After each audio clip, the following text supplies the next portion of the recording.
Bismillahirrahmanirrahim. Uhayyikum jami'an bitahiyatul Islam. Assalamualaikum warahmatullahi wabarakatuh. Waalaikumsalam warahmatullahi wabarakatuh. Alhamdulillah la yansa man dzakara. Alhamdulillah alladzi la yudayyi'u man syakara. Alhamdulillah yajzi bil ihsani ihsana wa bis sabri najata wa qur'an. Asyhadu an la ilaha illallah wa asyhadu anna Muhammadar Rasulullah. Allahumma salli ala sayyidina Muhammad wa ala alihi wa sahbihi wa man tabi'ahum ila yaumiddin. Bapak Ibu sekalian, alhamdulillah kita bertemu lagi pada kesempatan pagi hari ini. Sehat, Islam, iman, Allah berikan banyak sekali keberkahan kepada kita. Mudah-mudahan keberkahan dan nikmat ini kita gunakan untuk kemudian taat di jalan Allah Subhanahu wa Ta'ala. Saya dulu. Alhamdulillah. Hari ini kita bahas tentang saham.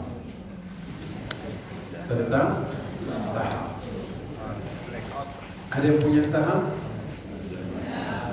Tidak ya?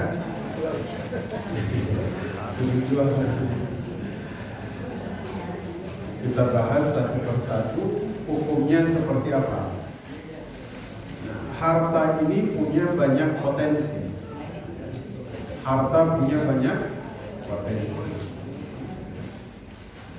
Kalau misalnya harta itu digunakan hanya untuk kepentingan pribadi kita saja, maka nanti nilainya itu nggak maksimal.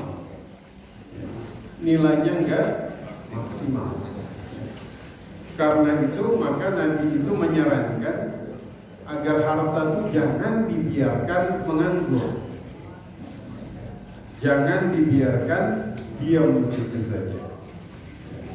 Makanya dalam satu riwayat Abu Hurairah radhiyallahu taala anhu, beliau itu meriwayatkan hadis dari baginda Nabi yang kemudian Nabi mengatakan, "Lau kana li mithlu Uhudin dhahaban." Jika saya punya semisal emas sebesar gunung Uhud, ya, lasarrani an la tamurra alayya thalathu layali. Saya tidak akan membiarkan emas itu berada di tempatku lebih dari 3 hari. Lebih dari 3 hari. Pasti kemudian Nabi akan manfaatkan. Imma di sini beliau akan melunasi hutangnya, atau beliau gunakan untuk hal yang lain seperti sedekah, sehingga tidak ada yang tersisa. Harta itu jangan dibiarkan diam. Makanya para nabi itu nggak ada pernah wafat dalam keadaan meninggalkan harta, itu nggak ada. Para nabi wafatnya itu ninggalin ilmu, bukan harta. Karena mereka tuh nggak pernah memegang harta lebih dari 3 hari di tangannya, pasti dibagikan. Karena di akhirat kan juga dihisab. Maka ada seorang sahabat kami, beliau bilang, "Ya Ustaz, di akhir-akhir saya ini, saya sudah bagi-bagiin semua harta saya, sudah mulai dihibah-hibahkan. Ya. Jadi pengennya waktu meninggal itu sudah nggak megang harta sama sekali, agar nanti memudahkan perjalanan akhirat." Ya. Maka kemudian Nabi itu memerintahkan agar kita itu tidak membiarkan harta kita itu diam di tangan kita. Banyak pilihan, ya. Boleh kita manfaatkan untuk kebutuhan pribadi, ya. Atau kita kasih pinjam kepada sesama muslim, misalnya dia butuh modal, ya. Atau kemudian kita investasikan untuk mengembangkan. Nah, disinilah kemudian kita melihat bahwasanya berinvestasi itu sesuatu yang sangat dianjurkan di dalam Islam. Itu dianjurkan. Agar harta itu jangan dia nganggur. Begitu. Jadi Buya harus memanfaatkan hartanya itu ya ke yang lain. Makanya kalau zaman dulu itu kan simpel, Pak. Dia mau investasi, dia tinggal cari orang yang kemudian punya usaha. Nah, cuman zaman sekarang ini zaman yang kita tahu dan kita paham ini berkembang. Teknologi berkembang, informasi berkembang, pola niaga manusia juga berkembang. Kalau zaman dulu mau investasi, Khadijah tinggal nyari, oh ini ada yang namanya Muhammad, dia jujur, saya investasi. Ya. Dulu mau investasi mudah. Sahabat itu tinggal mencari sahabat lain yang punya potensi investasi, mudharabah, musyawarah. Ya. Nanti mereka perjanjian, bagi hasilnya berapa, usahanya apa, selesai. Nah, zaman sekarang ini perkembangannya luar biasa, sehingga perniagaan itu dia berubah, modalnya, ya, jenis usahanya, jangkauannya, ini lebih luas zaman sekarang. Di antaranya ada yang namanya surat berharga yang disebut saham. Yang disebut saham. Atau kalau misalnya saham syariah itu disebut sukuk. Disebut sukuk. Sukuk ini surat kepemilikan terhadap sesuatu yang berharga, sukuk. Dulu Umar bin Khattab itu pernah menerbitkan satu surat di zaman beliau. Waktu di Madinah itu terjadi paceklik, terjadi gagal panen, sehingga harus mengimpor gandum dari Mesir. Nah, gandum ini semuanya ditaruh di Baitul Mal, negara yang kuasai. Gak boleh individu, karena kalau individu bahaya, dia bisa menaikkan harga semuanya. Umar mengeluarkan surat, yang surat ini dinamakan suk.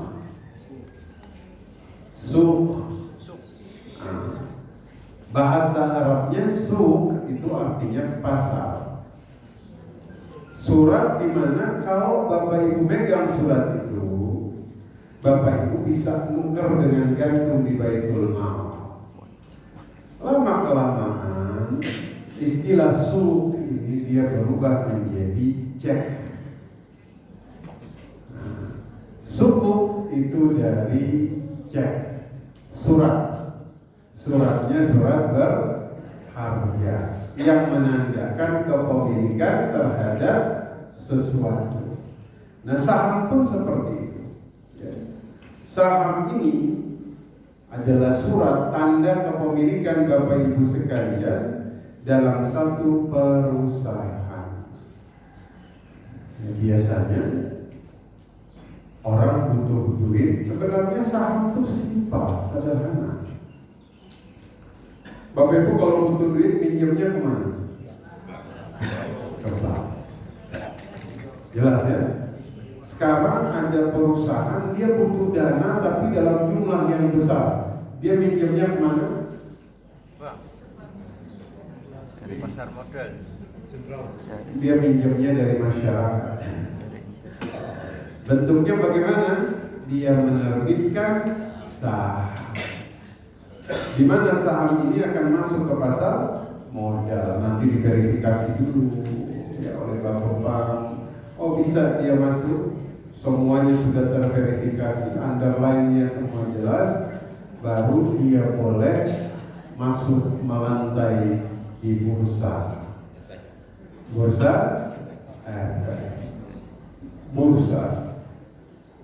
Jadi memang dulu tuh banyak bursa ini sebenarnya ada di istilah bursa ini dulu tuh ada di Belgia itu, tempat broker-broker tuh pada ngumpul.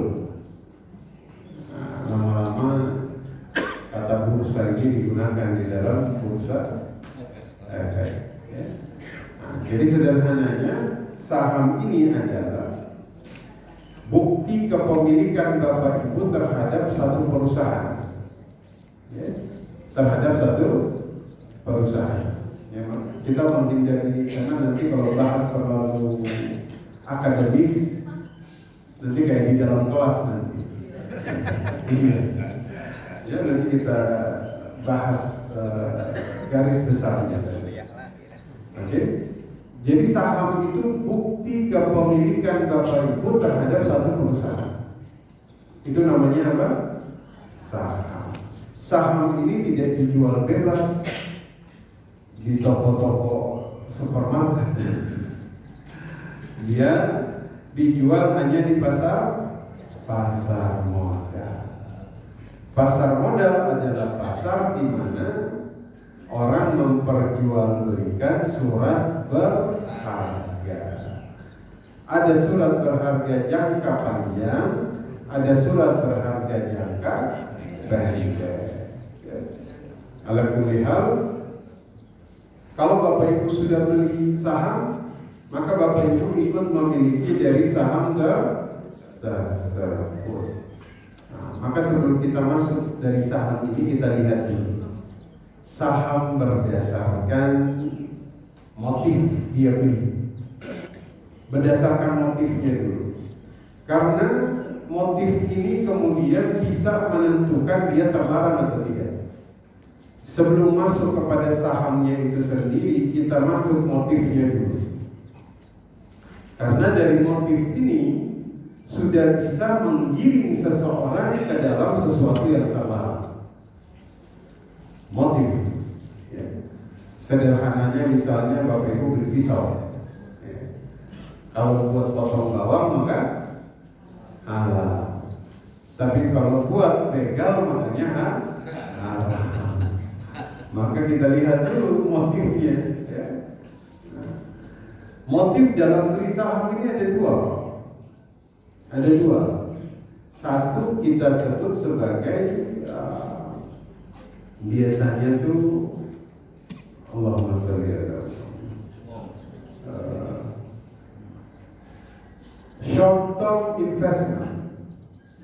short term investment. Orang yang beli saham itu jangkanya pendek sekali, investasinya tuh jangka pendek. Istilah kita tuh menggoreng saham, spekulasi. Ya, beli jual tanpa ada analisa terhadap pasar. Ini namanya short term investment atau investasi jangka pendek. Ini sangat kental dengan maisir. Maisir itu judi, untung-untungan. Nah, nanti habis ini kita bahas judi online ya. Ini viral benar ini judi online. Jelas? Jadi motif pertama itu beli saham jangka pendek. Dia ini nggak punya analisis apapun. Beli hanya pengen dapat selisih dengan cara untung-untungan. Ini kental dengan maisir atau judi. Maka kalau beli saham dengan short term investment ini kental dengan judi.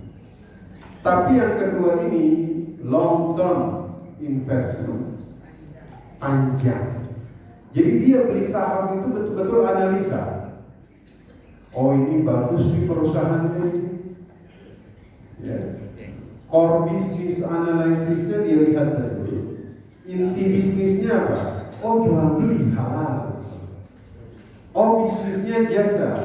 Oh, jasanya mubah. Boleh. Ya.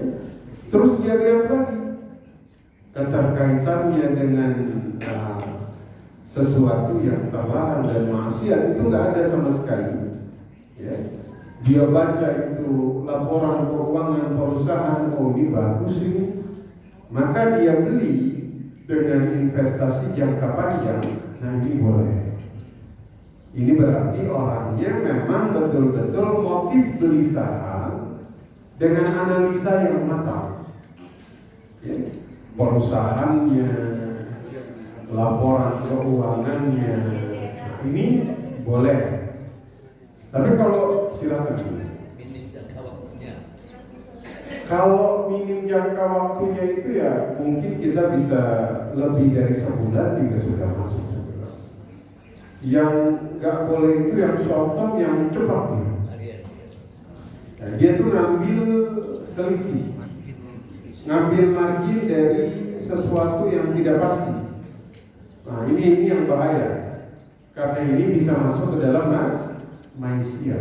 Tapi fatwa MUI untuk short term itu haram. Sudah keluar Sudah keluar kan? Saya keluar kepada. Sampai kalau sudah dikeluarin fatwa short term ya jelas. Karena memang untuk untungannya tuh ini sekali. Maka sifatnya sudah bagi, alhamdulillah sudah direspon oleh MUI langsung keluarin fatwa. Karena short term ini menggoreng betul. Skor jantung ketemu ya. Sama kayak orang main judi. Makanya short term dalam saham itu kental dengan maisir. Maisir kalau dalam bahasa Arab yusrun. Yusrun artinya mudah. Jadi ada orang dia itu pengen dapat duit dengan mudah, tanpa dia berikhtiar, tanpa dia mengeluarkan tenaga dan pikiran. Makanya dia masuk ke dalam hal-hal yang mudah, seperti short term. Jadi itu dua motifnya itu. Dua motif ini sekaligus kemudian mengawali niat seseorang dulu bisa. Kalau motifnya yang kedua, insya Allah boleh. Tapi dia perhatikan dulu. Oh ini bagus ini laporan keuangannya. Mereka core bisnisnya apa? Oh jual beli. Oh mantap ini. Jangan lupa lihat objeknya apa. Kalau perusahaan bir, jangan beli. Walaupun mereka pakai sistem bagi hasil atau apapun ya, kalau bir ya tetap sudah. Tutup mata itu haram sudah ya. Jelas Bapak Ibu? Jelas ya. Saya izin minum dulu. Alhamdulillah.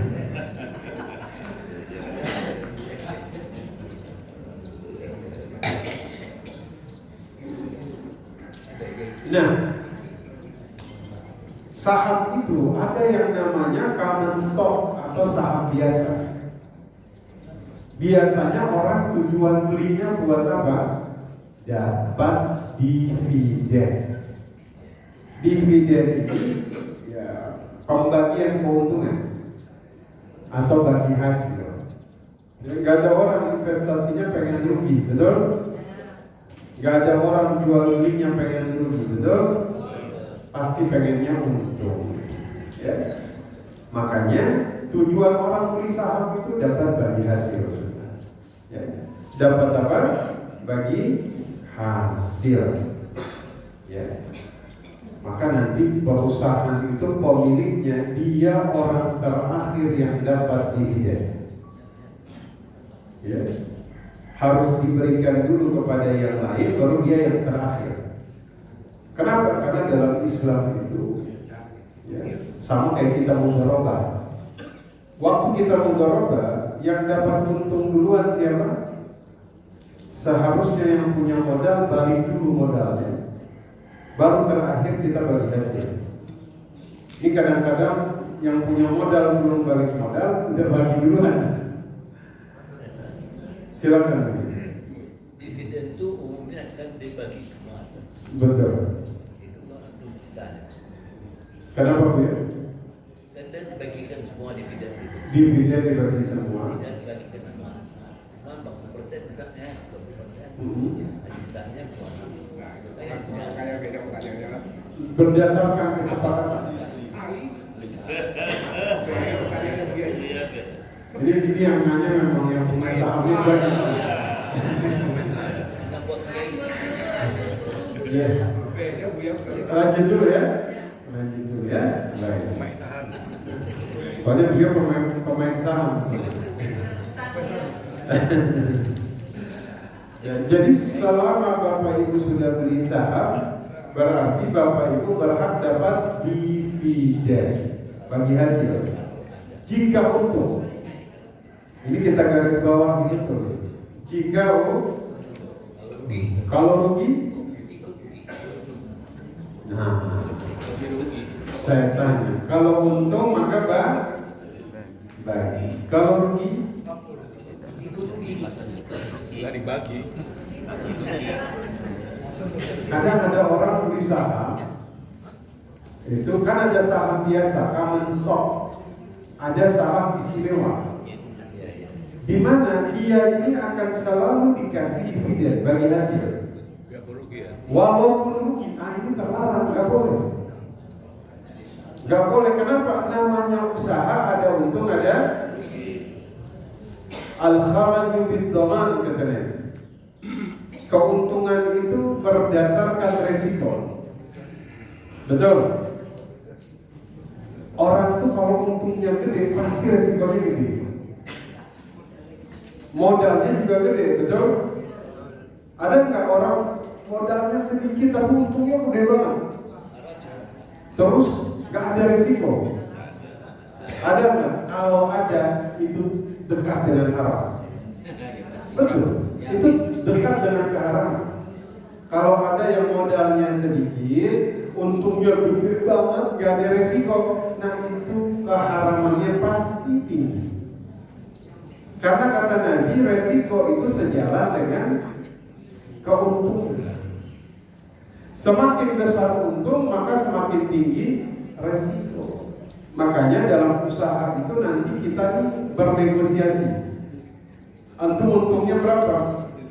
Saya 60%. Oh tinggi amat, ya karena saya yang menanggung resiko kalau rugi. Makanya orang-orang itu rata-rata tenggelam dalam keharaman karena nggak mau beresiko. Contoh apa? Main judi. Orang main judi itu nggak mau pusing-pusing ya. Daripada saya beli saham, untungnya lama. Mendingan saya main judi, untungnya banyak. Tapi ternyata nggak ada orang yang untung dari judi. Karena kata Allah, salah satu cara untungnya adalah bagi tanibu jauhi la'allakum tuflihun. Ya? Maka dari sini berarti orang kalau misalnya saham biasa beli dapat dividen, rugi ya rugi, untung ya untung. Perusahaannya ini bergerak dalam bidang yang jelas, jual beli, objeknya halal, bagi hasilnya jelas, insya Allah boleh. Asalkan belinya itu motifnya memang investasi jangka panjang, betul? Nah itu boleh. Muncul pertanyaan, tapi ini nanti kita bahas Bitcoin, gak sekarang, kita pisahin dulu ya. Kita pisah. Nah, yang kedua ada saham namanya saham istimewa yang tadi kita sampaikan. Oh mereka ini nggak boleh dapat, pokoknya nggak boleh rugi. Jadi mereka ini sudah dijamin pasti untung. Kalau pasti untung, bahasa begini kira-kira boleh atau tidak? Pasti untung. Nggak boleh. Contohnya misalnya Buya kerjasama sama seseorang, terus mereka tanya tentang resiko kerugian dari usaha. Terus Buya bilang ini nggak akan mungkin rugi, pasti untung. Keuntunganmu tiap bulan saya pastikan 10 juta.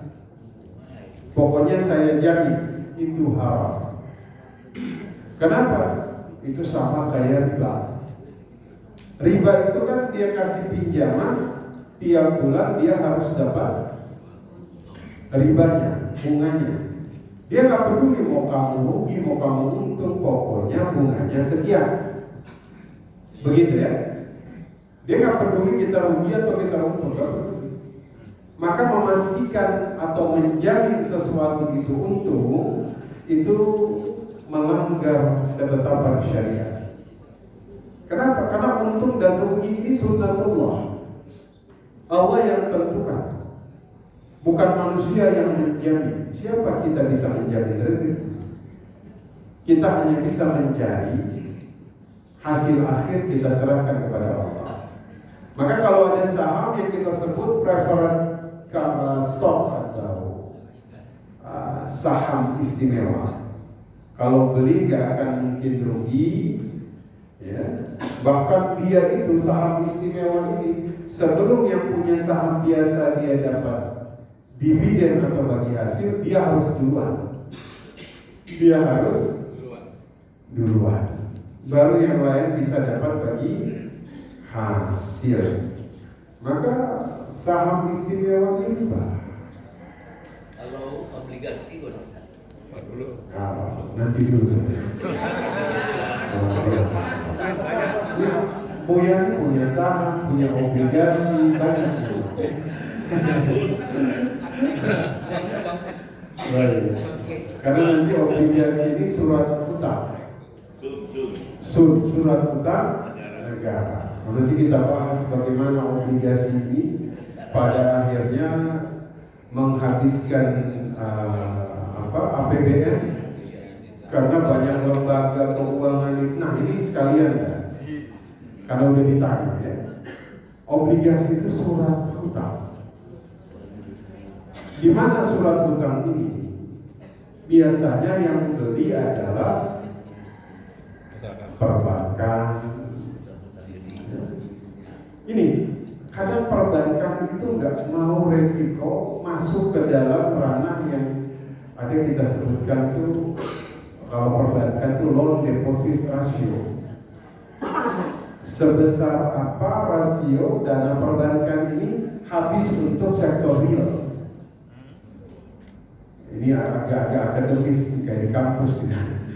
Maksudnya mereka habis itu kepada sektor di mana sektor aktivitas masyarakat, ya UKM, ya pokoknya yang sifatnya real. Tapi resikonya banyak, gagal bayar lah, ya. Akhirnya daripada mereka masuk ke sektor real, banyak resikonya, masuklah ke obligasi. Kenapa obligasi ini memberikan imbal hasil bunga itu lebih pasti dan lebih tinggi? Makanya negara pernah bayar bunga obligasi dengan bunga yang sangat tinggi. Ya. Hampir perbankan itu beli obligasi. Kenapa? Bunganya lebih tinggi, lebih terjamin daripada kita terjun ke sektor real. Bunganya juga lebih besar. Akhirnya bunganya ini pemerintah harus bayar dari APBN. Dan itu sangat tinggi sekali.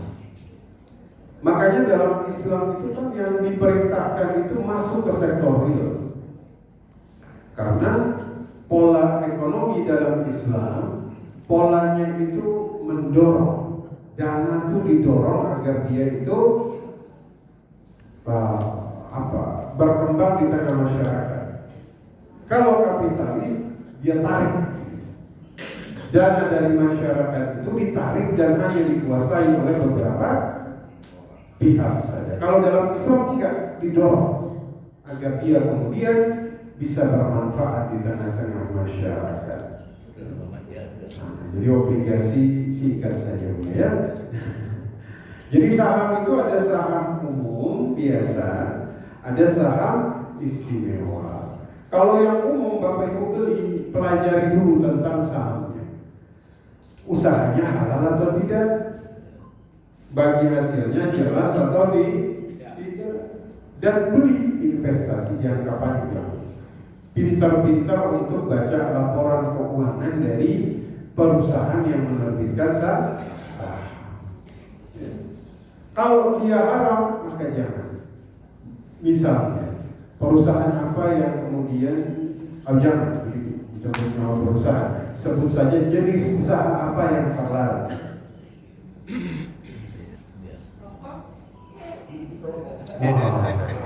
Ini pembahasannya nanti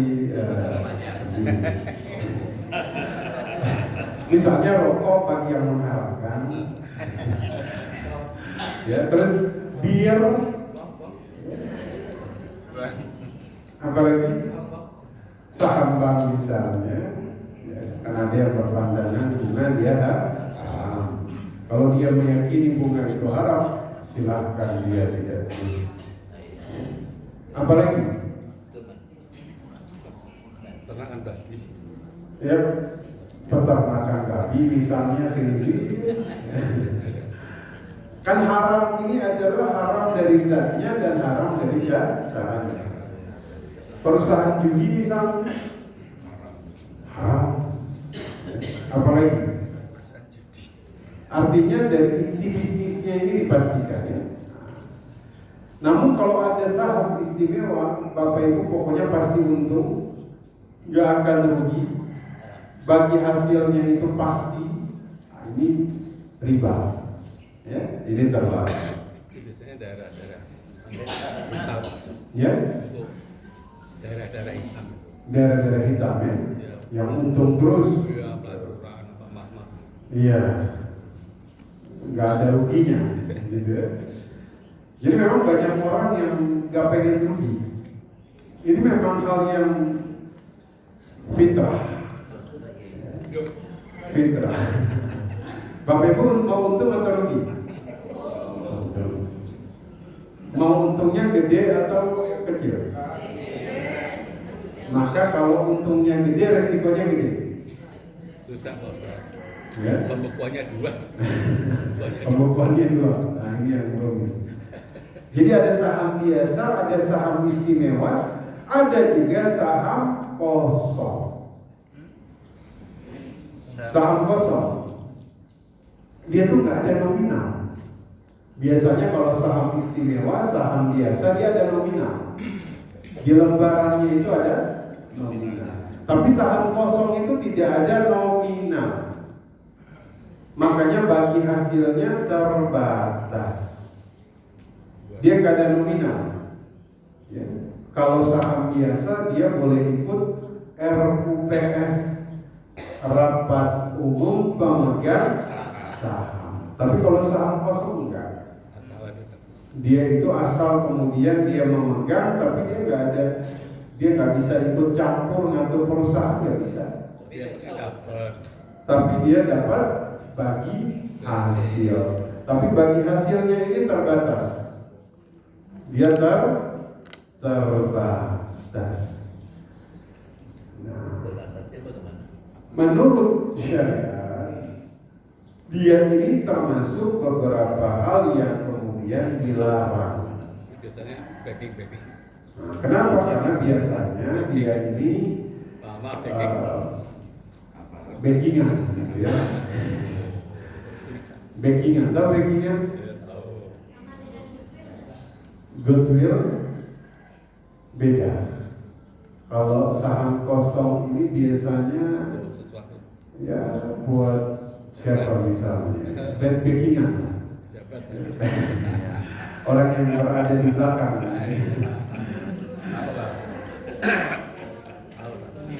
Kenapa? Karena unsur gorornya itu ada.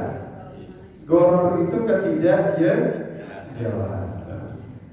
Nah, Rasulullah Shallallahu Alaihi Wasallam al-bai'ul gharar. Rasulullah itu melarang jual beli goror. Goror itu nggak jelas, Ya. Karena nanti di seperti kata Pak Tri tadi, Pak Haji Tri, saham kosong ini dia punya potensi swap. spekulasi. Gratifikasi, Pak. Oh banyak lah. Ada orang memberikan suap dalam bentuk saham kosong. Pokoknya goror lah. Goror itu artinya nggak jelas, remang-remang. Kalau remang-remang itu kita nggak melihat dengan jelas. Kemungkinan haramnya sangat tinggi. Kayak warung remang-remang. Apa istilah kita untuk warung remang-remang? Sesuatu yang nggak jelas lah ya. Maksiatnya itu tinggi. Keharamannya itu sangat besar. Ya. Nah, maka saham ini pada prinsipnya dibolehkan dengan satu. Jadi saham ada berapa? 3. Yang pertama saham biasa. Ya. Nah, yang kedua saham yang istimewa ini haram. Yang ketiga saham kosong ini juga haram karena goror itu nggak jelas, bisa muncul spekulasi di situ. Oke, ini 3. Nah, kemudian motif orang beli saham itu ada berapa? 2. Satu jangka pendek, ini maisirnya tinggi. Tadi Pak Kiai sudah bilang, bahkan fatwanya sudah keluar. Karena itu orang untung-untungan. Dia itu hanya nyari capital gain. Capital gain itu dia nyari selisih. Ya. Beli 2.000, tiba-tiba naik 2.500, langsung jual cepat. Langsung jual. Itu bisa bikin orang dapat keuntungan. Nah, maksudnya selisih 500 gain. Ya, tapi dia nggak berdasarkan kinerja, hanya berdasarkan naik turun saja. Maka itu kental dengan maisir. Yang kedua long term ini jangka panjang. Dia betul-betul murni beli based on analysis. Betul-betul analisis pasarnya itu jauh. Ya, laporan keuangan, tren perusahaan, dia betul-betul memang menguasai. Itu tidak apa-apa. Ya. Yang kedua istimewa ini tidak dibolehkan karena memberikan jaminan keuntungan yang pasti. Sementara untung itu sunnah Allah, tidak ada yang bisa menjamin. Ya, al-kharajul itu. Yang ketiga saham kosong. Tapi ada juga motif dari kan pemilik saham atau pemodal besar ini, mereka uangnya banyak kayak Buya begini ya. Sahamnya banyak. Kadang-kadang mereka ini suka bikin sensasi. Bikin tren, digoreng. Misalnya kita ini ada beberapa kita satu masjid ini semuanya punya saham. Oke. Yang punya saham terbesar itu Buya, Pak Kiai, Pak Haji, 3 orang. Oke. Saham masjid paling banyak. Saham masjid. Di sini Bapak Ibu yang lain itu punya saham sedikit. Akhirnya Buya ini bilang, yuk kita bikin isu, digoreng, dibikinlah isu. Nah isu ini bisa jadi dibikin sama regulator atau bisa jadi dibikin juga sama pihak internal. Ya, misalnya dia bikin isu, oh perusahaan ini guncang begini-begini, ini yang lain takut jualnya murah, belinya 4.000, jualnya 1.000 karena takut daripada rugi. Akhirnya dijual kalau bahasa yang beli siapa? Yang beli Patri, Pak Buya sama Pak Kiai. Jelas ya? Diborong. Kenapa? Karena mereka tahu turunnya itu hanya by setting. Karena settingan akhirnya, karena kan kalau sesuatu yang setting pasti nanti sebentar, habis itu naik lagi. Waktu sudah naik lagi 4.000 normal lagi dijual lagi. Itulah ya. Itu, ini spekulasi. Dan dalam Islam itu dilarang inside trading. Inside trading dalam saham itu informasi orang dalam.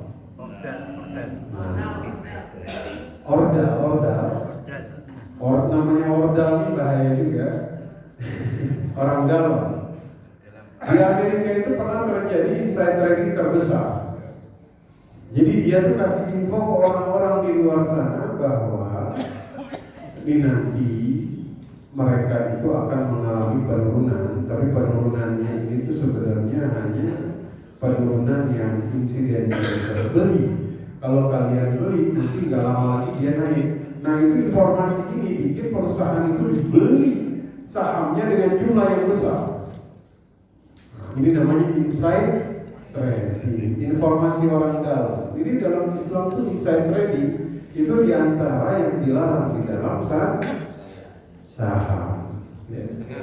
Pokoknya dua. Pokoknya ada dua. Baik. Maka kemudian, bagaimana jika misalnya ada perusahaan yang saya ingin beli sahamnya, dia tuh aspek keharamannya ada. Ya. Walaupun yang halalnya ini lebih banyak. Bagaimana yang kemudian harus saya lakukan? Tetap beli sahamnya atau tidak? Ya. Maka di sini ada kaidah dalam ilmu fikih yang kita pakai di sini. Idza jama'a al-halal wal haram, jika bercampur yang halal dengan yang haram, ghulibal haram, maka yang haram yang dikuatkan. Berarti itu haram. Yang ikut ya. Namun di bursa efek syariah mereka menerbitkan aturan. Kalau keharamannya itu hanya 10% saja, maka boleh dia melantai di bursa. Ya. Tapi kalau lebih dari 10%,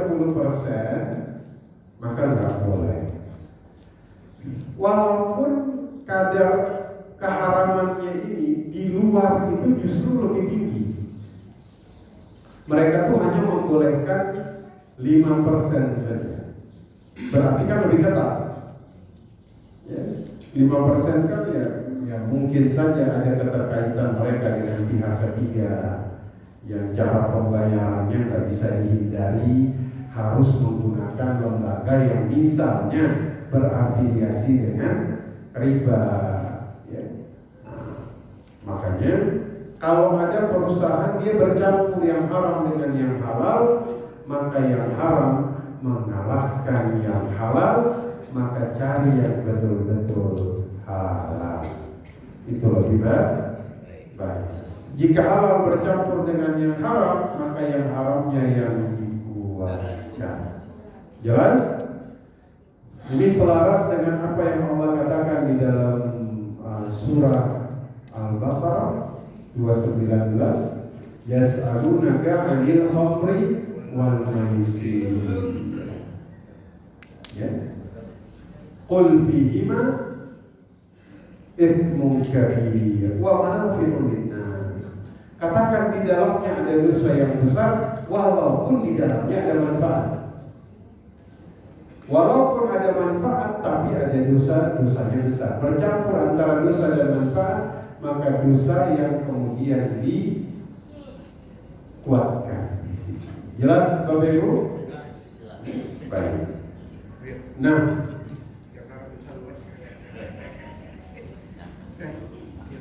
kalau Buya sahamnya banyak di mana-mana ya. Uangnya Bapak Yai. Uangnya Bapak Yai juga.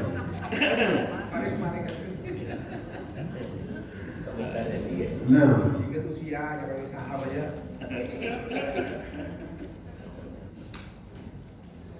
Reksadana masuk apa Ustaz? reksadana termasuk saham gitu ya. Kita mau tanya jawab apa lanjut? panjang ya. Ini soalnya pembahasannya agak serius ini ya. Jadi silakan tanya. Assalamualaikum. Waalaikumsalam. Waalaikumsalam. Sedikit aja Ustaz mengenai saham kosong, bagaimana dengan money laundry itu masuk situ nggak ya? Itu bisa.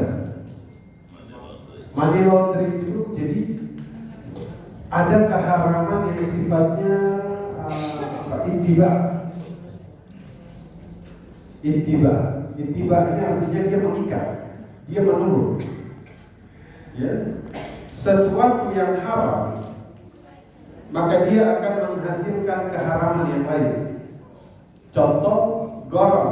Goror induknya turunan goror itu maisir judi. Yang ditanyakan intinya adalah suap, turunannya adalah saham kosong. Atau misalnya money laundering bisa juga. Ya.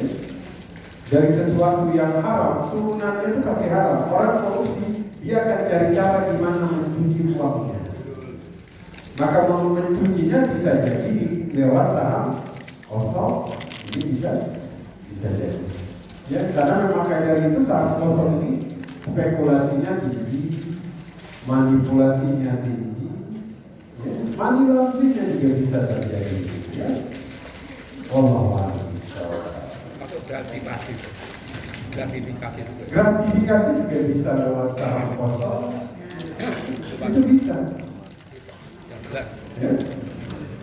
Sebenarnya jika dia diberikan saham kosong itu berdasarkan kinerja misalnya, karena sosok dia, karena ada syirka itu namanya syirka abdan. Karena apa? Reputasi. Cukup misalnya ada Pak Kiai Mahfud di situ, maka perusahaan ini akan bagus dari sisi reputasi beliau. Atas kehadiran beliau, maka beliau dikasih saham kosong. Beliau dikasih saham kosong banyak. Karena beliau sudah banyak, beliau bilang udahlah, dividennya baru 100 aja. Itu boleh.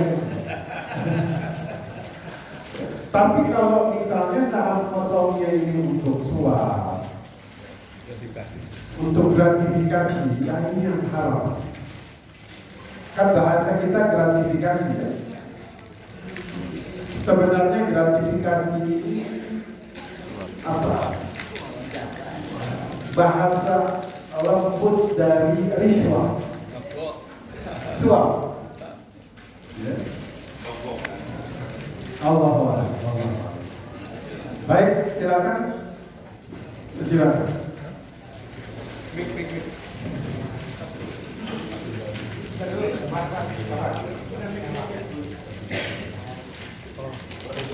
Assalamualaikum warahmatullahi wabarakatuh. Waalaikumsalam. Saya buat pertanyaan pertama terkait dengan istimewa, apakah itu yang bisa disebut sebagai saham kunci? Terus yang kedua, dulu waktu pertama kali main saham, memang yang paling banyak dibuat itu biasanya di saham gorengan.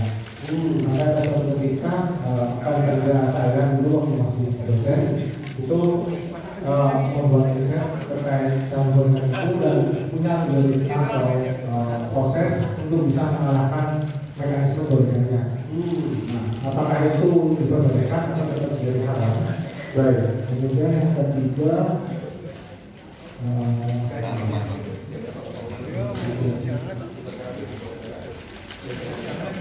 saya kerja terkait dengan saham kosong atau saham yang mungkin ada istilah lain seperti ketika kita kemarin sempat ada kejadian insiden di Bengkulu sama dengan apa? Kita sebenarnya secara nilai nominal sahamnya kan masih tinggi, tapi digoreng bisa-bisa termasuk dengan second trading dan segala macamnya yang terpublikasi secara luas. Nah, bagaimana kita menghadapi hal tersebut? Baik. Saham pertama saham blue chip. Saham blue chip ini dia dapat privilege juga kan? Dia itu dijamin keuntungannya. Dan dia itu diberikan dividen lebih dulu dari common stock yang lain.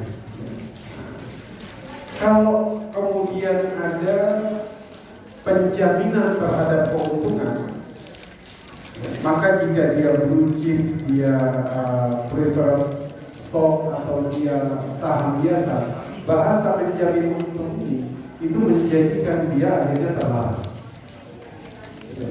Intinya adalah untung itu nggak bisa dijamin. Kenapa? Karena namanya usaha, ada untung, ada. Makanya Nabi Muhammad itu bahasa beliau yang sederhana, hanya 2 suku kata, tapi bahasa ini itu seakan-akan memberikan hikmah yang sangat luas kepada perekonomian zaman sekarang. Al-kharaju bid-dhaman, keuntungan itu hanya kepada orang yang siap menerima risiko. Jadi kalau dibilang bahwa dia istimewa, seharusnya ketika rugi dia juga rugi. Kan untung dia dapatnya banyak, rugi dia juga harus ruginya banyak. Baru tawasul, baru sebentar. Jelas ya? Yang kedua tadi tentang apa tadi saya jadi lupa. Oh, saham gorengan. Terus bisa ngalahin gorengan. Iya. Jadi gorengan ini kan memang biasanya dilakukan oleh spekulan ya. Sementara kalau tidak salah sekarang kan baru dibatasi waktunya saja ya. 2 hari kalau tidak salah. Jadi batas dia itu beli jual itu kan dibatasi. Jadi dibatasi waktunya saja, tapi ini tidak bisa kemudian menutup celah. Soalnya ada regulasi yang lebih tinggi. Karena orang yang spekulan ini itu cenderung dia banyak merugikan yang lain. Spekulan ini kan luar biasa, sama kayak orang main judi. Untung ruginya itu nggak pasti. Sama kayak orang Qur'an itu undian. Makanya kenapa langsung fatwanya keluar. Fatwa ini termasuk salah satu cara untuk melawan short term investment atau menggoreng saham ini. Kalau dia itu muslim yang taat, kalau dia nggak peduli sama fatwa, dia hanya melihat keuntungan saja, ya mau bilang apa? Ya. Halal haram tidak pengaruh, fatwa haram tidak pengaruh, surga neraka udah gak ada urusan. Yang penting cuan. Nah ini yang bahaya ini. Sama Yudin biasa cuan. Ini profit oriented sudah. Dia nggak peduli sudah. Yang terakhir tadi tentang saham. Apa tadi? Saham kosong. Nah, kalau saham kosong itu goro. Kalau privilege yang saham istimewa itu riba. Kalau saham kosong itu ulama berpandangan goro. Gak jelas. Gak jelas karena dia kan gak disebutkan dividennya ini berapa. Ya. Segala sesuatu itu harus jelas berapa keuntungannya, berapa modal. Kira-kira singkat saja. Allah. Baik. Saya pernah nanya Pak Presiden. Baik. Saya bilang, memang pendapat beliau seperti perbuatan setan.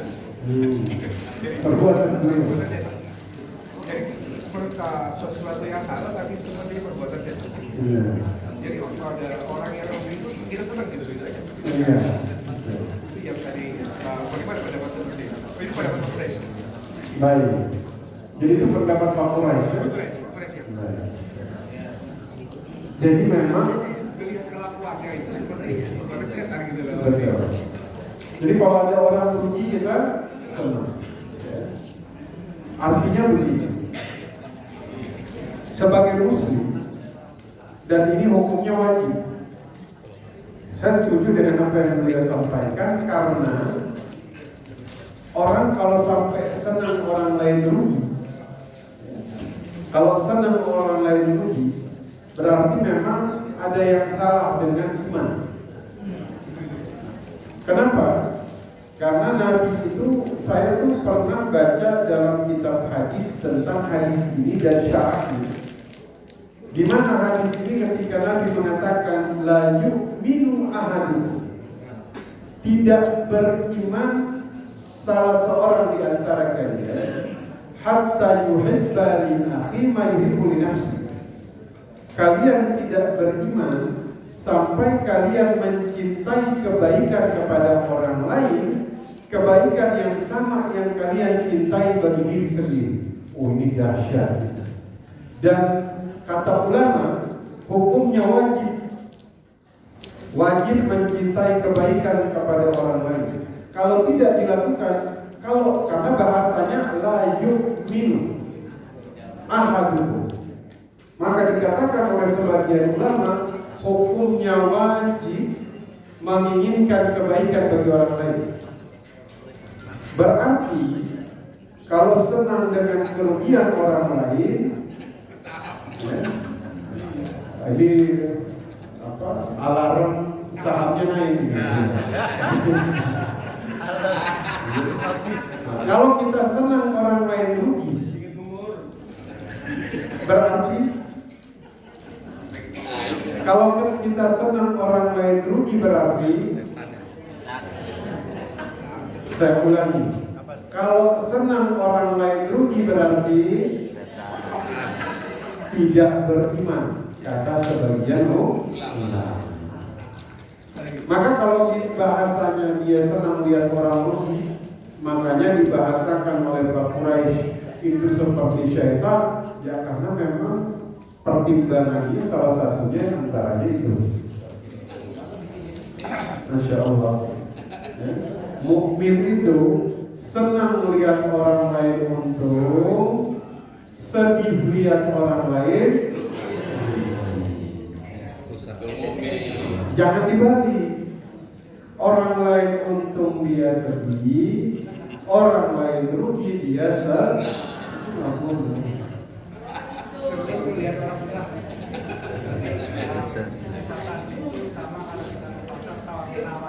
Tawar-menawar. Nah, tawar-menawar ini sesuatu yang memang untuk menghadirkan keridhaan. Di dalam kan jual beli itu harus ada keridhaan. Tawar-menawar, boleh nggak tawar dengan harga serendah-rendahnya saya tanya? Boleh.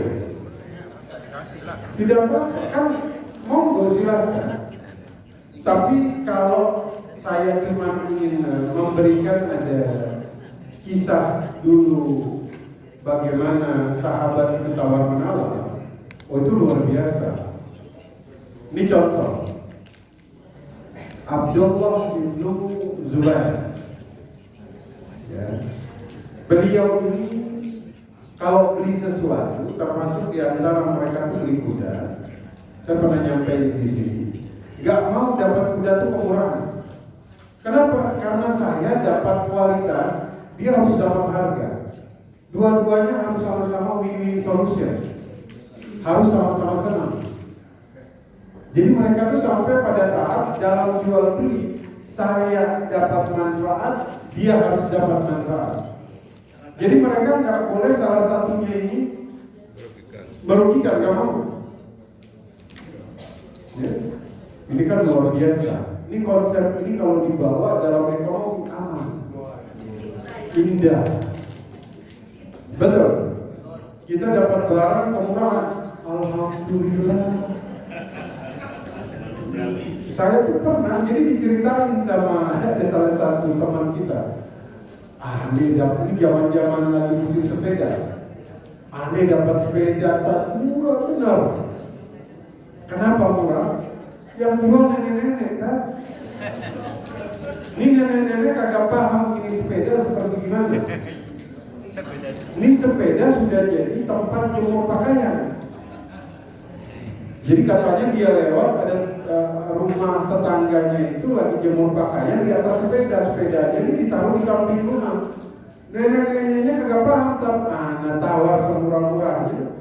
Namanya nenek-nenek daripada jadi tempat jemuran mendingan gua jual dah beli jemuran baru.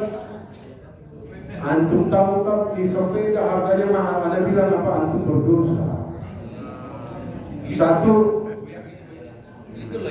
itu maksudnya al-bai'ul mustarsil, jual beli kepada orang yang lupa. Orangnya lupa, kagak paham. Oke? Itu nggak boleh. Makanya tadi, kalau senang lihat orang rugi, ada yang salah dengan imannya. Karena Islam tidak mengajarkan kita untuk gembira di atas kerugian orang lain. Islam mengajarkan kita untuk bahagia atas kebahagiaan orang lain, menginginkan kebaikan kepada orang lain. Jadi mengukurnya itu dengan cara ini. Saya maunya untung, maka dia juga harus untung. Itu ukurannya. Saya mau kebaikan, maka dia harus dapat kebaikan. Saya nggak mau dapat keburukan, maka dia juga nggak boleh dapat keburukan. Itu ukurannya. Ya. Maka pertimbangan Pak Quraisy memang sangat ini sekali. Banyak setannya juga.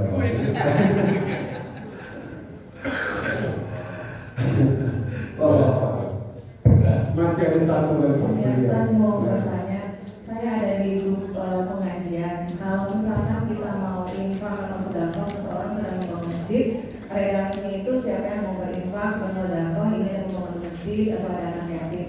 Nah, beberapa kali yang saya baca itu redaksinya adalah siapa yang masih punya uang haram, uang riba, silakan infak ke masjid. Diinfakkan gitu. Ke masjid. Ini ada pembangunan anak yatim gitu kan, atau ada masjid juga. Nah itu apakah termasuk apa namanya yang tadi juga money laundering? Baik. Nah kemudian juga ketika seorang memiliki harta haram itu sebaiknya bagaimana? Baik. Terima kasih Ustaz. Baik. Jalan raya.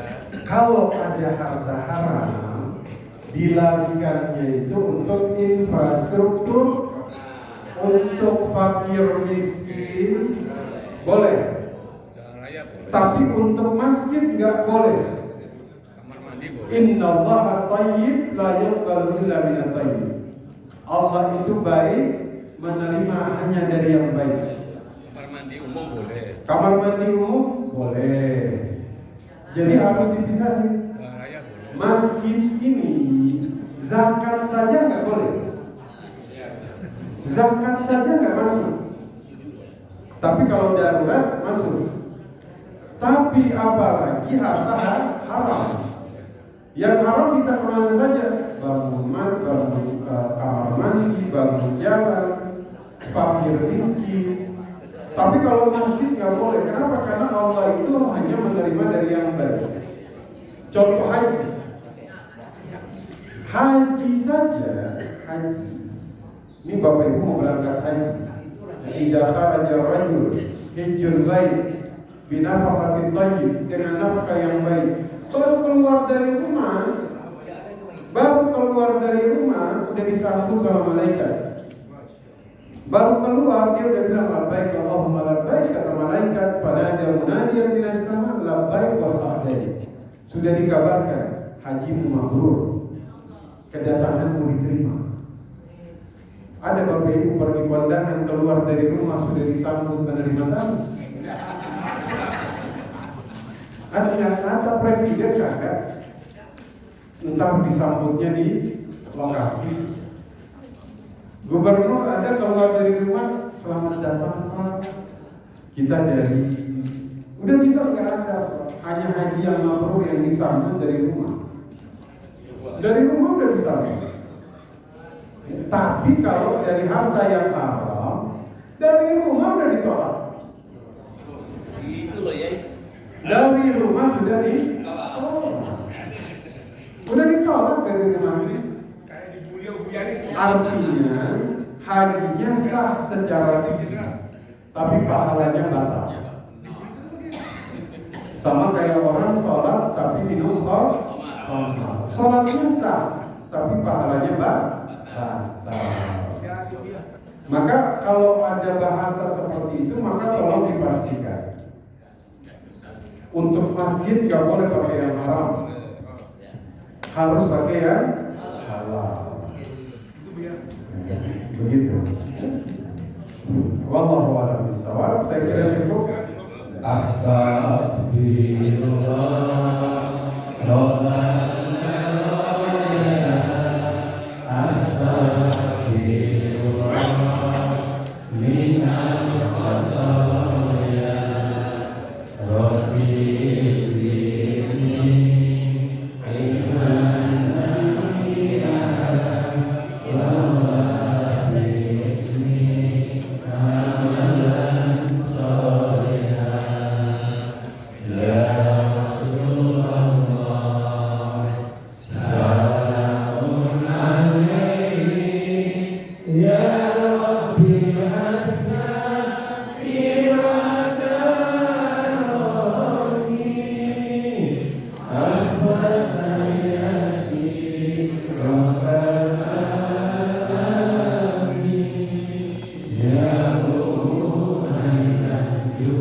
Baik, kita doakan yang pertama keluarga Bapak Kiai Haji Pak Kiai Mahfud Effendi, semoga keluarganya diberikan umur panjang dan barakah, diberikan kesehatan lahir dan batin, diberikan istiqamah dalam iman, Islam dan amal saleh. Dan juga doa ini kepada Bapak Ibu sekalian yang hadir pada hari ini, yang tidak hadir pun kita doakan. Untuk Bapak Muhammad Abbas, ya, doanya kepada Muhammad Abbas, ya, yang akan masuk pondok pesantren, semoga menjadi anak yang saleh. Allah mudahkan di dalam pesantren, semoga beliau anaknya ini diberikan istiqamah di sana. Amin ya rabbal alamin. Bismillahirrahmanirrahim. Bismillah, masya Allah, la yasuqul khair ila Allah. Bismillahirrahmanirrahim. Bismillah, masya Allah, ma kana min ni'matin fa min Allah. Bismillahirrahmanirrahim. Bismillah, masya Allah, la yasrifu su'an illa Allah. Bismillahirrahmanirrahim. Bismillah, masya Allah, wa la hawla wa la quwwata illa billahil aliyyil azim. Alfu salati wa alfu salami alayka ya Rasulullah. ألف صلاة وألف سلام عليك يا حبيب الله. ألف صلاة وألف سلام عليك يا أمين وحي الله. اللهم إنا نسألك فعل الخيرات وترك المنكرات، فاهدنا لصالح الأعمال والأخلاق. اللهم اغفر للمسلمين والمسلمات والمؤمنين والمؤمنات الأحياء منهم والأموات. اللهم إنا نسألك علما نافعا وعملا صالحا وخيرا كثيرا وشرا بعيدا برحمتك يا ارحم الراحمين. اللهم ارحمنا فانك خير الراحمين. اللهم ارزقنا فإنك خير الرازقين اللهم اغفر لنا فإنك خير الغافرين اللهم افتح لنا فإنك خير الفاتحين ربنا آتنا في الدنيا حسنة وفي الآخرة حسنة وقنا عذاب النار وصلى الله على سيدنا محمد وعلى آله وصحبه أجمعين آمين آمين يا رب العالمين سبحانك اللهم وبحمدك أشهد أن لا إله إلا أنت أستغفرك وأتوب إليك السلام عليكم